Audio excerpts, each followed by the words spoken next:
Shalom saudaraku yang terkasih. Puji Tuhan kita berjumpa kembali pada hari ini, Rabu 14 Juni 2023. Saudara-saudaraku, hari ini kita kembali datang kepada Tuhan. Kita boleh bersama-sama menaikkan syukur kita oleh karena kasih-Nya yang begitu besar di dalam hidup kita. Nah saudaraku, mari kita lebih dalam lagi untuk dapat mendengarkan dan merenungkan kebenaran firman Tuhan. Sebelum kita masuk untuk mendengarkannya, mari saya mengajak kita untuk merendahkan hati dan kita bersatu di dalam doa. Bapa kami yang di surga, dikuduskanlah namamu, datanglah kerajaan-Mu dan jadilah kehendak-Mu di dalam hidup kami seperti di surga.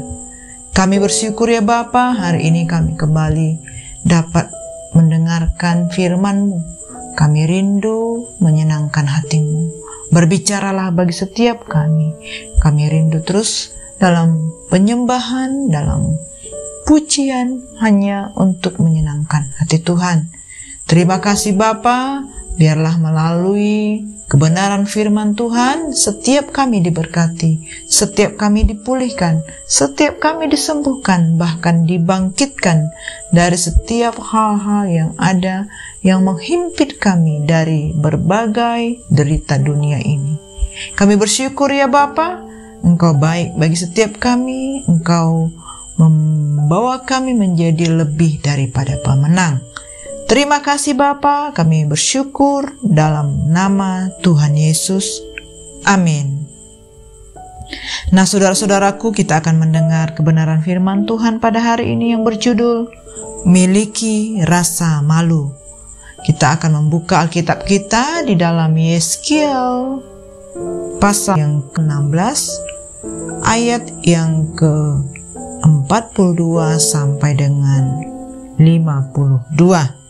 Mari saya mengajak kita untuk membaca Alkitab kita. Demikianlah aku melampiaskan murkaku kepadamu, sehingga cemburuku kepadamu reda kembali. Barulah aku merasa tenang dan tidak sakit hati lagi.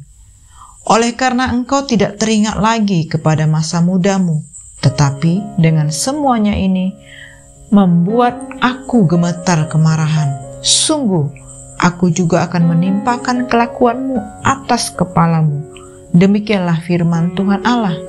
Bukankah engkau melakukan kemesuman ini lagi di samping segala perbuatan-perbuatanmu yang keji? Ayat yang ke-47. Bukankah engkau hidup menurut perbuatan mereka, dan engkau lakukan seperti perbuatan-perbuatan mereka yang keji? Sebentar saja lagi engkau berbuat lebih jahat dan mereka dalam seluruh hidupmu. Lihat, inilah kesalahan Sodom, kakakmu yang termuda itu, kecongkakan makanan yang berlimpah-limpah dan kesenangan hidup ada padanya dan pada anak-anaknya perempuan, tetapi ia tidak menolong orang-orang sengsara dan miskin. Mereka menjadi tinggi hati dan melakukan kekejian di hadapanku, maka aku menjauhkan mereka sesudah aku melihat itu. Kita lanjut ayat 52. Tanggunglah nodamu, hai engkau yang mengakibatkan hukuman lebih ringan kepada kakak-kakakmu perempuan, dengan dosa-dosamu yang lebih keji dari mereka. Mereka lebih benar daripadamu. Biarlah engkau merasa malu dan tanggunglah nodamu, oleh karena engkau membuat kakak-kakakmu perempuan kelihatan benar. Amin. Nah saudara-saudaraku dikasihi oleh Tuhan, kita sudah membaca firman Tuhan. Hari ini kita boleh belajar bersama-sama bagaimana kita mendapatkan pengertian melalui firman Tuhan ini. Nah saudara-saudaraku, kita boleh belajar 3 hal dari firman Tuhan ini. Yang pertama, bagaimana bangsa Israel menjadi rusak dan menerima penghukuman Allah karena tidak menyadari dari mana mereka berasal. Ketidaksadaran ini menjadikan mereka sombong karena merasa lebih baik dari yang lain dan tidak menyadari kesalahan mereka. Yang kedua, Tuhan yang suci dan kudus tidak membiarkan umatnya berada di dalam kondisi seperti ini. Allah menghancurkan kesombongan mereka dan memaparkan keadaan mereka yang sungguh memalukan. Dan yang ketiga, hukuman Allah bertujuan untuk memurnikan sesuai dengan kejahatan yang sudah mereka lakukan. Saudara-saudaraku, dan kita juga boleh menemukan di akhir pasal 16 bahwa setiap dosa yang dimulai dari dosa dan diakhiri dengan pemulihan, dan dengan diawali pernikahan dan kemudian diikuti dengan perzinahan, penghukuman dan pembaharuan ikatan pernikahan. Dan hal ini menegaskan tema utama dari setiap apa yang sudah kita boleh dengar, yaitu bagaimana anugerah Allah yang diberikan cuma-cuma, yang secara melimpah, dan hanya dengan anugerah bahwa bangsa Israel dapat diselamatkan, dan hanya karena anugerah pula Yerusalem dipulihkan. Saudara-saudaraku, di dalam anugerah ini kita boleh diampuni dan kesalahan kita pun dilupakan. Saudaraku, namun hal ini bukan berarti bahwa kita tidak lagi memiliki kesadaran tentang keberadaan diri kita yang berdosa. Salah satu bukti dari anugerah Tuhan yang bekerja di dalam diri kita adalah hadirnya rasa malu terhadap dosa-dosa kita.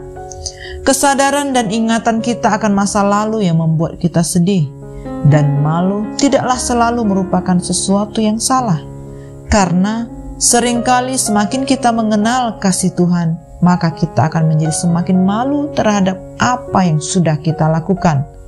Rasa malu seperti inilah yang akan mendorong kita untuk hidup bersih dan menghindari segala kecemaran.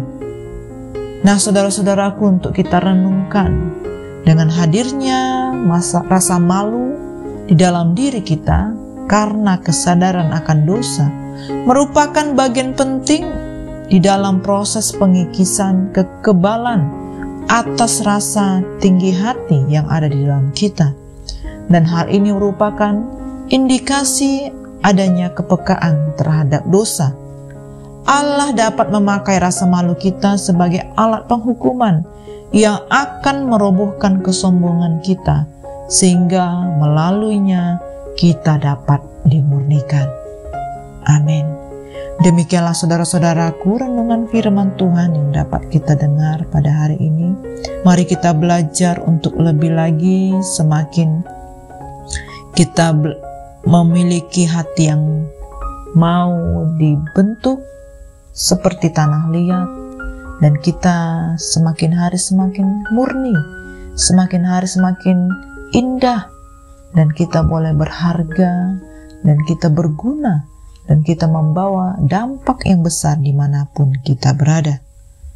Nah, saudara-saudaraku yang dikasihi oleh Tuhan, seperti firman Tuhan berkata, orang yang tinggi hati akan direndahkan, namun barang siapa yang rendah hati akan ditinggikan. Nah, saudaraku, demikianlah firman Tuhan hari ini yang dapat kita dengar. Mari kita satukan hati dan kita tutup di dalam doa. Terima kasih Bapa yang baik buat firman Tuhan yang sudah kami dengar. Kami berdoa agar setiap kami semakin hari semakin peka akan kehadiran Tuhan, akan kebenaran firman Tuhan yang menegur kami, yang membersihkan, bahkan yang memulihkan kami. Bapa, ampuni kami atas kesombongan kami. Ampuni kami atas hati kami yang tidak respek akan kebenaran firman Tuhan. Ampuni kami atas setiap kebodohan, kelalaian yang kami lakukan. Kuduskan kami melalui firman. Roh Kudus menjamah kami, mengubah pikiran kami, sehingga kami memiliki paradigma seperti Kristus yang mengajar kami. Terima kasih Bapa, ini doa kami, urapi kami, baharui kami, sehingga kami menjadi ciptaan baru, kami memperoleh hati yang baru. Kami boleh sungguh-sungguh mempraktekkan firman Tuhan di dalam hidup kami. Terima kasih Bapa, kami serahkan hidup kami sepenuhnya hanya kepada Tuhan. Berkati aktivitas kami sepanjang hari ini. Tuhan yang menyertai, Tuhan yang membimbing, bahkan Tuhan yang membuat berhasil apa yang kami kerjakan dan lakukan. Terima kasih Bapa, hanya di dalam nama Tuhan Yesus kami berdoa. Amin. Semangat pagi, semangat beraktivitas. God bless you all.